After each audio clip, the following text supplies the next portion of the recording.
สูงสุดสูงเอ็มรักมีความสุขไหมอันนี้ใครคะทรงคุณเป็นน้องของใครฮะพี่รักพิมรักเขียนดีๆเขียนดีๆป๊าป๊าถ่ายวิดีโอไว้คุณมีความสุขไหมลูก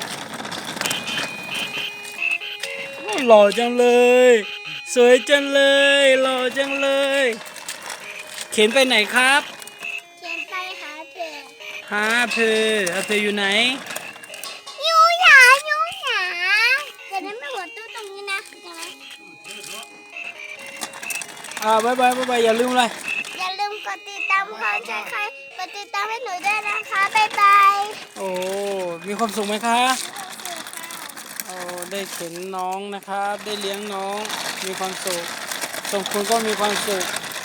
พี่ก็มีความสุขใส่รองเท้าอย่างละข้างมีความสุข